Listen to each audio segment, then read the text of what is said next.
rua. A nossa equipe foi perguntar às pessoas o que elas acham dessa questão do uso dos instrumentos na igreja. Vejam só. Guitarra e bateria até um certo tempo era considerado pecado usar na igreja. Hoje em dia isso mudou. O que significa? Será que o mundo entrou na igreja?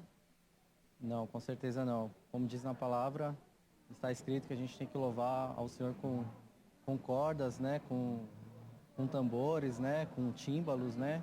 Então as pessoas confundem, mas não tem nada a ver. Com certeza a gente tem que fazer o melhor, usando tudo para Deus. Todo tempo houve música, do tempo da Miriam, do Salmo 150, era louvado o Senhor pelos tambores, tamborins, com a bateria, tudo isso e mais. Isso é só uma religiosidade das pessoas, que não tem nada a ver com a palavra de Deus, entendeu? Davi, ele tocou para expulsar o demônio de Saul, não é isso? Então eu acho que até um louvor bonito, tocando com um instrumento, ele liberta as pessoas.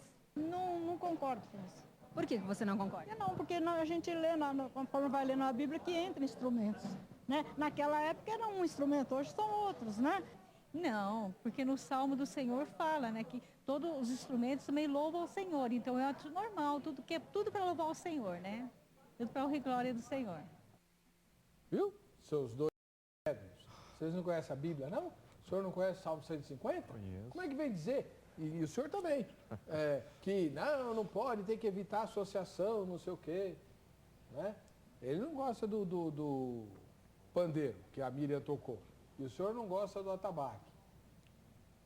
Não foi o que o senhor falou no primeiro bloco? Não. Vocês falaram assim. Eu ponho a gravação, aí olha lá. E aí, Salmo 150, professor? Então, o incentivo ali do Salmo 150 é você se expressar através daquilo que era conhecido dos instrumentos, né? Uma questão é pensar o culto em si. Nós temos a questão da transcendência, né? De tentar chegar até Deus, mas nós fazemos isso com coisas materiais. E nós aprendemos aí, herdamos algumas formas, né? E nós contextualizamos isso. Em cada cultura, usa os elementos da própria cultura para exercitar essa expressão. Esses elementos, ele tem aquilo, ou musical, porque a música talvez esteja sendo o foco. Não é só música, mas a música principalmente, porque ela permite com que isso que eu vá fazer junto com a igreja aconteça ao mesmo tempo, porque é coletivo. E a música, acho que é a única arte que permite isso. Né? Nem uma leitura bíblica em uníssono você consegue fazer ao mesmo tempo, né? Ritmada, com a música, permite. Então ela é útil no culto no sentido de que permite com que a expressão da congregação seja uniforme, toda em uníssono. E o ser humano se sente bem com isso, porque isso é equilíbrio, não é? Então por isso ele usa essas formas já herdadas, não é? Agora, os elementos que ele usa, eu creio que Deus, na verdade, não se importa com isso, desde que aquilo esteja ajudando na adoração. Porque o empecilho é nosso, não é? Se há algo ali que atrapalha, e pode ser não só o instrumento, de repente a iluminação, a própria voz da pessoa que está pregando ou cantando, principalmente. Agora, um detalhe, por que os volumes são tão altos na maioria das bandas, né? Por causa do padrão que nós temos, na verdade, esses instrumentos, eles são oriundos, têm como espelho as bandas pop e rock, que usam os sons em extremo. Uhum. E, na verdade, o parâmetro que nós temos são esses, né? Então, na igreja, isso acaba acontecendo porque o padrão é esse. Mas não pode mudar? Pode mudar, deve mudar. Mas por isso que precisa ter pessoas orientadas para se trabalhar com isso. Né? Se não tiver... Geralmente há essa cópia mesmo, né? A gente fala que os instrumentos estão na Bíblia, todos devem ser usados. Mas quando você vai olhar as igrejas, é baixo, bateria, guitarra, teclado e no máximo uma outra coisinha. Uhum. Então por que não usa todos mesmo? Tem uma história interessante de um pastor nosso lá de Belo Horizonte, reverendo Ludgero, pastoreia uma igreja grande, e um jovem... Ludgero Braga? Ludgero... Não, esse foi um grande bebê. Esse é o Ludgero Bonilha, filho de um pastor também.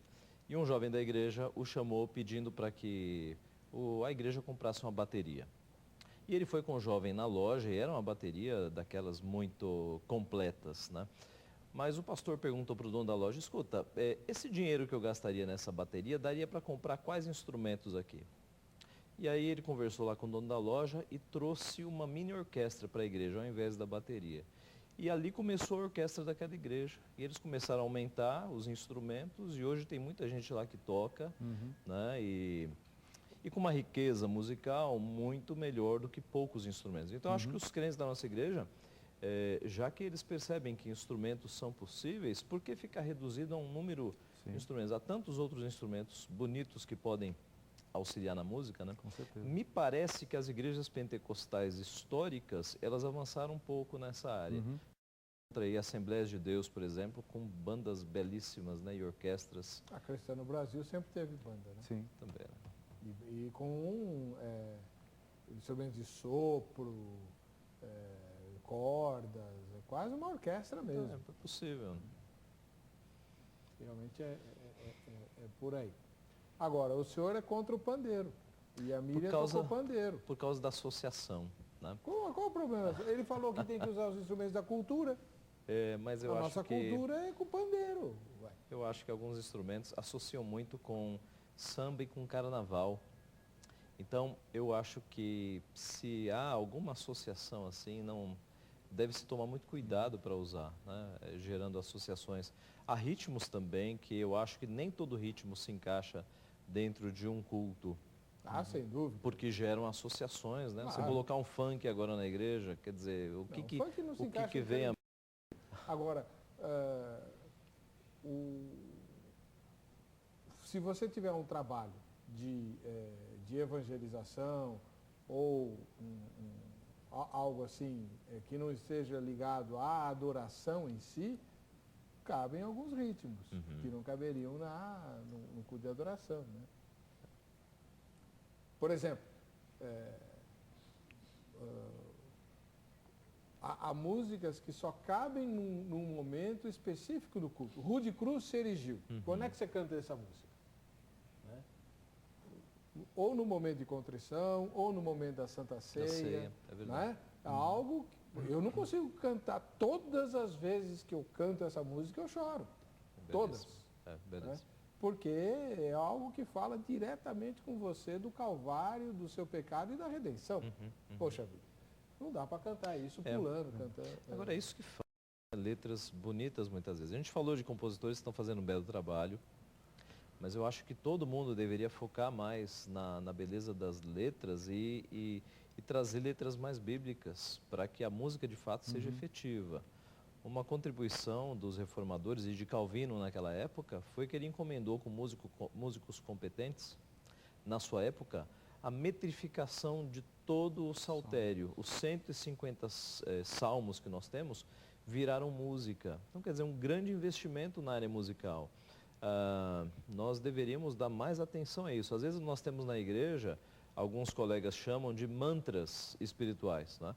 Porque você tem lá uma frase que ela é repetida ad infinitum. As pessoas ficam repetindo aquilo, e qual é o ganho, né? Qual é a linguagem que a gente está usando em repetir 3 palavras? Isso aí. Gera até transe. Pois é, então, certamente Deus nos dota de talentos para fazermos algo melhor do que isso. E no passado você tinha gente muito talentosa que o talento transbordava e saía da igreja, como é o caso de Bach e outros artistas aí que nós tivemos. Por que hoje, bom, já falamos de mercado, né? Às vezes nós temos gente tão talentosa, mas a ditadura do mercado não faz com que essa pessoa seja conhecida.